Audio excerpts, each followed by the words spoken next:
fucking guarantee you that you will be making more than people who have 4-year degrees. You'll probably start making money by the end of the first year. I was at Brooke's house, and she had 7 20 to 23-year-olds at her house. No cap. One morning, one of the guys was up early, and he was like, hey, right now I've got $1,000 extra. Like, where do you think I should invest it? You know, I've got my 401k, and I've got, you know, whatever stuff, and it was cute. It was so interesting to me because, like, he was looking for an investment vehicle that was going to yield him a return. I want to be very clear about this. If you invest in the S&P 500, you know, real estate, things like that, and you start really early and you do it for a long period of time, you absolutely will make money. It is a very safe way to live life.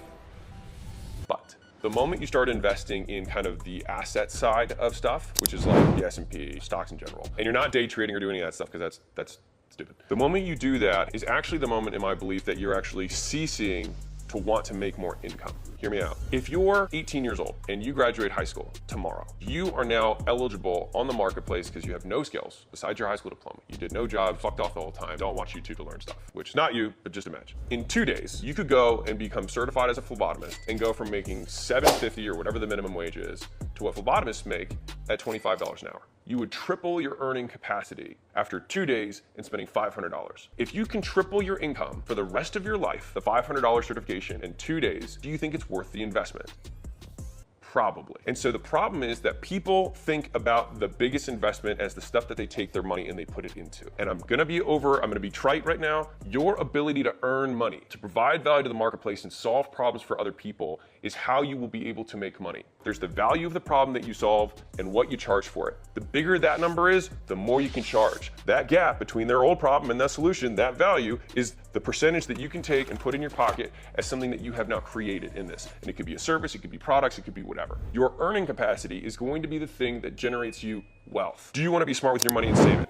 Absolutely, because that gives you way more that you can play with. But when you're 20, even when you're 30, and in my belief, whatever age you are, I believe that you should take all of the excess money, live as cheap as you can, take 100% of that excess money and invest it in education that increases your earning capacity. Because what happens is when you take that money, like that phlebotomy course, right, and you take $25 an hour times 2,000 hours a year, you're now at a $50,000 a year income. Cool. If I can live on 20, because I'm 20 years old and I can live with buddies and we can eat ramen soup and whatever, and I got 30 left over, after taxes 25, whatever, 25 grand can buy you a lot of education. I would rather you, or I would rather me, or somebody who's 20 or somebody who's 30, take $2,000 a month, because that's what 25 grand is, and invest it in courses, coaching, mentorships, workshops, and seminars. Every month, I'm putting that 2K. Now, you could put 2K into one opportunity because you're like, dude, I think real estate's cool. Cool. We're not doing real estate as my passive income. We're doing real estate as I'm gonna get into the real estate game and I'm gonna make it my active income. And by the way, everybody who builds their wealth in real estate are actively spending their time in real estate. Don't believe what they're saying. They're like, dude, I did this deal and I made X amount of money. It's like, what was the process of finding deals? How many deals did you look at? How many conversations did you have? How many buildings did you walk? How many different general contractors did you? Oh wait, there's other stuff that has to happen, right? Back to the point. Let's say that you take that $2,000 a month and you do that for 4 years. And I'm not saying do the 4-year degree. I think that is a play if you want to. I don't necessarily agree with it anymore in the marketplace that currently exists. 4 years later,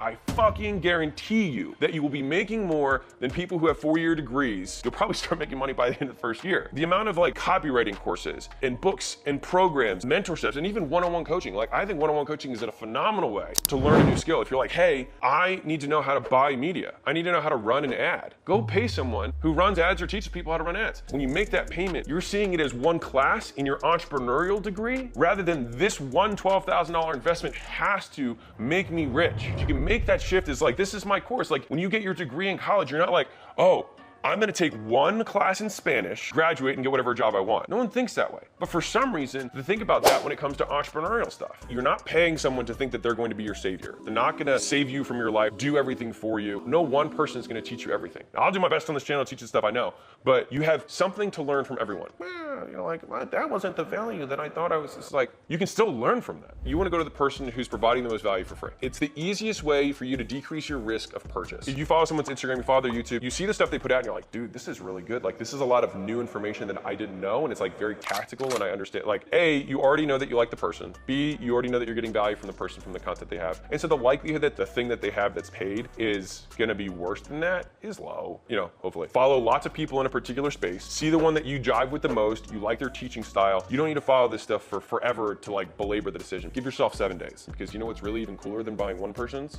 Buy them all. And then you'll know what everyone knows. And then guess what happens?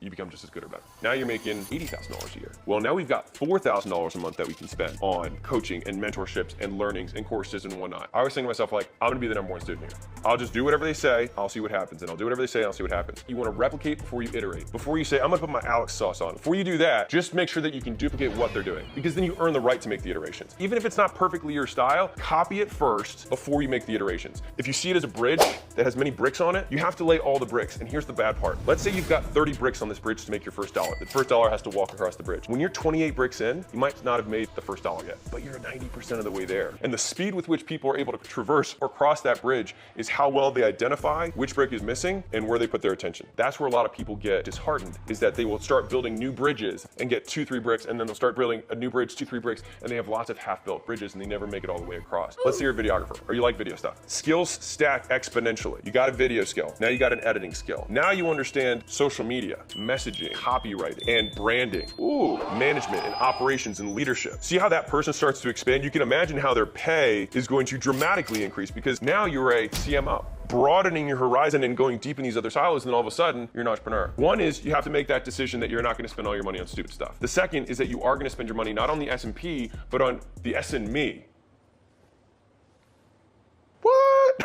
Is that you're going to spend it on you, because that thing is going to compound a hell of a lot faster than 10% a year. You can double, triple, 10x your earning capacity. The people who are the richest people in the world, they make 1,000 times more. Jeff Bezos made $40 million an hour last year. It's a lot.